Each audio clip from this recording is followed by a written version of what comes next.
welcome to Conquering Mount Scrapmore with Brenda. I'm Brenda, and today we're here to show you Dutchman's puzzle. Now this is a traditionally pieced block, but I'm going to show you two different methods on how to do the flying geese, depending on what size your scraps are. But first, I want to introduce you to Natalie from Quilt Culture. Now her YouTube channel is going to be in the show notes below, so go down there to check it out. Just hit the see more button.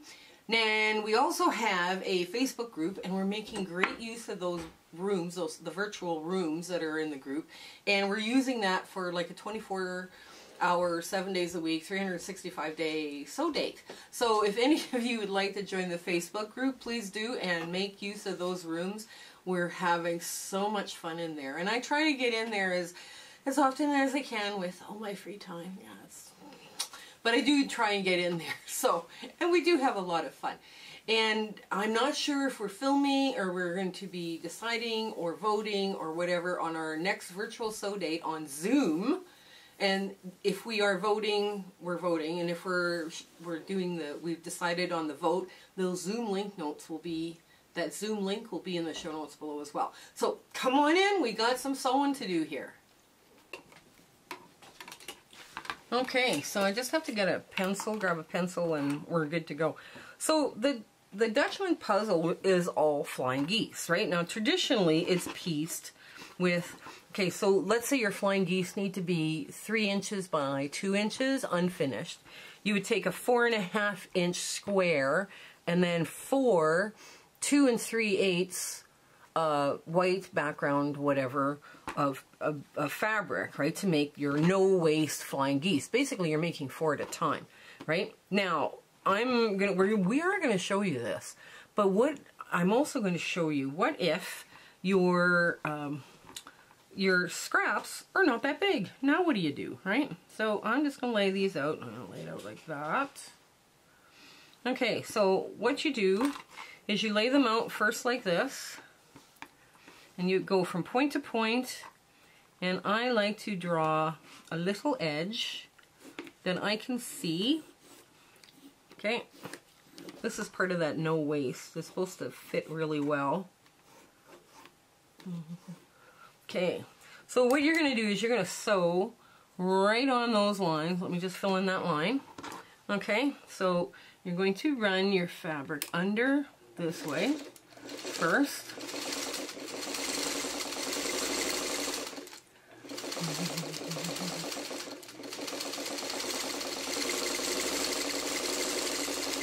Okay, there, and pull it out just a bit. There we go. And we go the other way. Basically, you're just kissing the line on this side, right? So that's where you're going to get your flying geese from. Now, I'm just going to go like this and cut this. All this thread has to come off. Okay, there. Now, what you do is you take a scissors or a rotary cutter or whatever, and you cut like this, right? Well, now you've got this very weird shaped little thing going like this, and you're going to put another piece of fabric there. And you're going to go just like this. And this doesn't take, this does not take long to do. Where you're doing 4 at a time. Okay, so you do that one and you press over this one. And you put down your white or your background. And you do 2 of these at a time now, right? So you can make a lot of flying geese very quickly. But there's a problem. What if your pieces are not, what if you need to make a 3.5 inch flying geese, by 3.5 inch by, or yeah, 3.5 inch by 2 inch, and none of your fabric is that 4 inch. Basically you take whatever you add an inch, right? And then, okay, we'll do one side and we'll do the other side.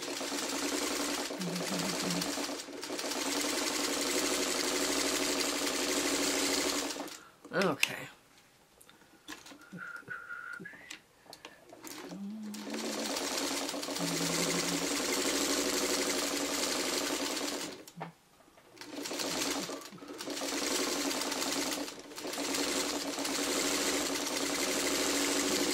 Okay. So now here.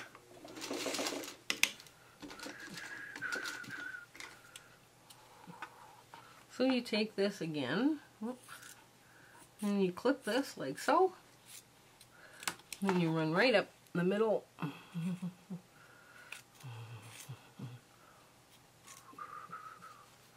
Let me get it from the other side because it's being obstinate. And there is your flying geese. Now you've got little dog ears you got to trim off and all this stuff, right? But there's your 4. So what if you don't have the size that you need, right?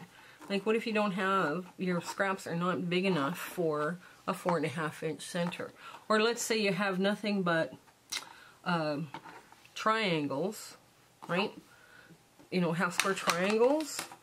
Well, let's see, if all you had was a handful of half square triangles, you would go like this and this, and as long as your non-biased edge was this side, you could just run these through, right, like regular geese, except now you're going to run them through. Just a minute here, let me get all of these up and sorted.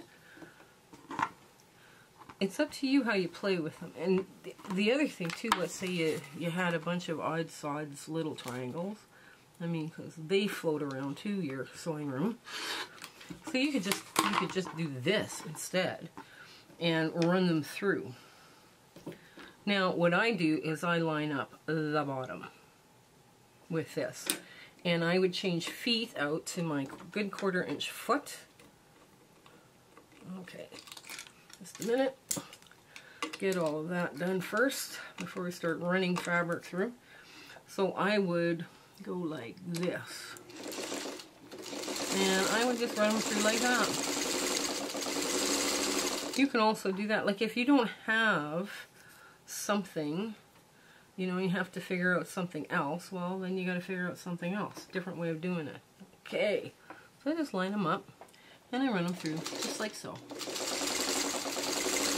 You can also do this with that easy angle triangle tool, where you have strips but you don't have, you might have strips but you don't have the odd, you know, 3/8. This thing is 2 3/8. So what the length, the 3.5 by 2, you add 1 inch, right? And then you add 3/8 to the height. And that's how you get your pieces all cut. But if you have that easy angle triangle, you can do it all out of 2.5 inch or 2-inch strips, and you're good to go, right? So let's just move this out of the way and get another piece lined up.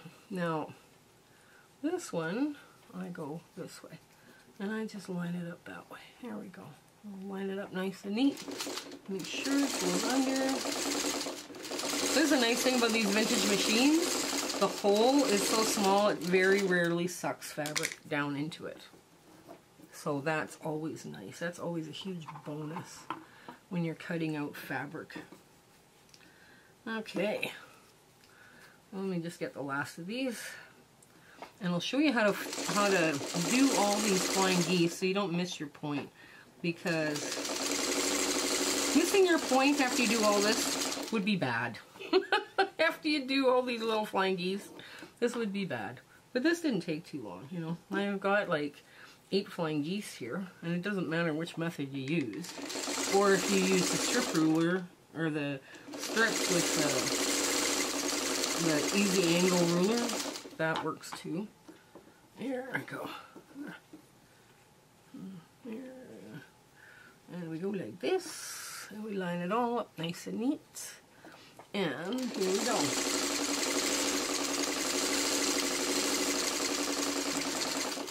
So, as you're doing these, now we're just going to lay out the block. We're going to lay out our block. And, okay, here. Let me just get these. Now one, you have to decide which one's on the bottom because you want them all to be laid out the same. So I'm going to put the checkerboard on the bottom and the little speckle on the top.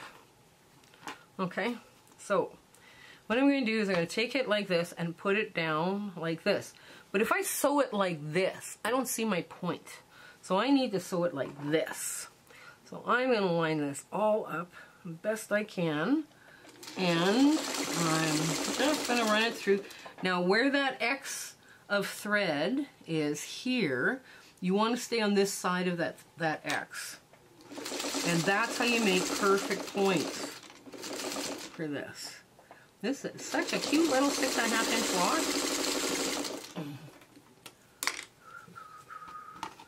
I might as well get that one sewn in now.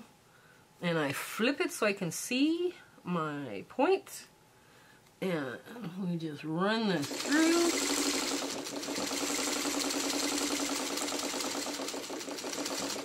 There we go. Nice.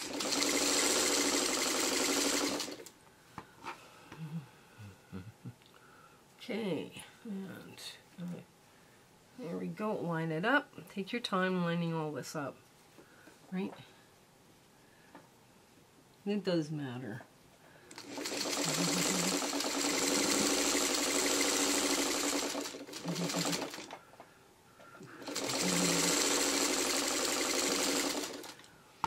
Okay. And last but not least, okay. Last one. And now we have our 4 subsets for this Dutchman's puzzle. Okay.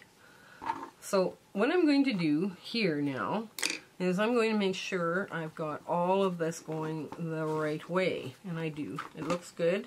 That looks good. My point is beautiful. Yay. So that's how you're lining it up. And, okay, I should probably go this way, this way, this way. There. So, and this way. So in order to make these points work, right, you can't sew it like this because you can't see your points. So now you're going to sew this side together. Oh, wait, I'll get this off. Hang on first. Hang on, let's get all this lined up first before we start, because otherwise there's going to be pandemonium. Okay. So this and this and this and this. How? Hang on, hang on, hang on. The points go out. The points go out. Okay, the points go out. Right. Now, so that's your Dutchman puzzle. Basically, in a little heartbeat. So now if I sew it like this, I can't see my points. I sew it like this, I can see my points, but I've got one point that's covered. So I can kind of make a mental note as to where it is and just give it a quick little line. That's where I'm aiming for, right? Because I just want to peel it back. Okay, it's right there. So this is where I want to try and aim. You can mark it with pencil, right, as to where you need to aim. Okay, so now we take it, we line it up, get it all under. And notice I haven't cut off any of my dog ears either, right? No, and we line this all up. Nice. Basically, people cut off their dog ears to reduce bulk. And that's okay. You know, that's a good thing. There.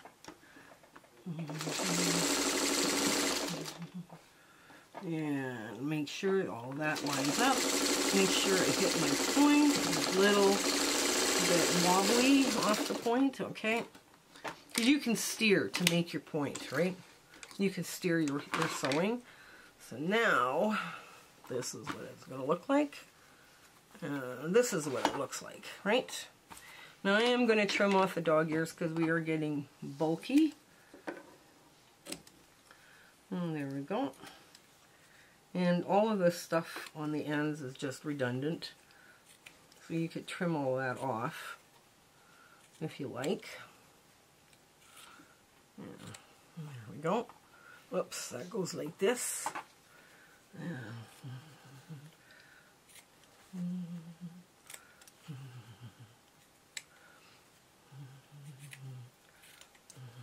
Okay. All right. This and this and this. Okay. So there, I'm going to put all these little bits to the side. Is it going into a pet bed eventually? No, I haven't made the pet bed video yet, but I will. So now it's going to go like this. Now, you have a couple of choices. We're just going to look at this a little bit. If you sew with this down, you miss these points, right? But is that point really at the 1/4 inch? Well, it's a little shy, but you can manage that. Now that one's a healthier 1/4 inch, or it's the right size 1/4 inch. So I would go from this side. I'd be blind here, and this way I make this one, which is a little on the thin side. It's not quite a full 1/4 inch. Now let me get here. Okay. So that's a healthy 1/4 inch. Now with this, it's going to go one way easier than the other. So what you want to do is make sure you make this point too in the middle where you have good nesting, and then you want to make sure you catch that skinny 1/4 inch seam so you don't lose your point. There we go. And now we get to our ta-da moment. And here's our Dutchman puzzle, all cute and ready to go into a quilt block. And this was really simple to do, but there's more than one way of doing flying geese. So don't be afraid of this block. And if there's one way that you particularly enjoy and a scale that you particularly work with, that's fine. It's all good. If you like working with 4.5 by 2.5 inch flying geese over this smaller, that's perfect. That's perfect. Now, on the back of here, I flipped a seam. Like, you know, you have to have at least your one obligatory, you know, one twisted seam per block. So here we are, and this is my solution to it. Now I'm going to get my cameraman to hold this up so you can see. You just clip down. You just clip down to, point it out to them, Les. You just... I can't even hold it. Yeah, you clip down to the seam and then you press the fabric the right way, right? So there's only this little bump now left, but that's nothing. But otherwise, this seam would have been, you know, one way would have been going this way and that, and you would have had a twisted seam. So this is one quick way of fixing any twisted seam. So you don't have to sit there and pull it all apart and you know, and just, it's easier, it's stress-free. So I hope you have a wonderful week ahead, and I look forward to chatting with you next time. Okay, you take care. All right, bye. My husband and I would love to thank you for coming along with us on our quilting journey and the YouTube adventure that we're on. We have some wonderful plans for 2023. And it includes a lot more, like with the Facebook group and the rooms feature and sewing and hanging out with people. Those monthly Zoom sew dates are still in the works. We have a lot of fun ideas coming up for 2023, and we hope you share, like, and subscribe with your friends. That little notification button and subscribing to us really helps us out. Commenting helps us out too. So if you like what you're seeing, let us know. Even send us a heart on the comment. That helps so much for us. Okay, you have an absolutely fabulous 2023, and all of our best wishes for you in the future. Okay, take care. Bye.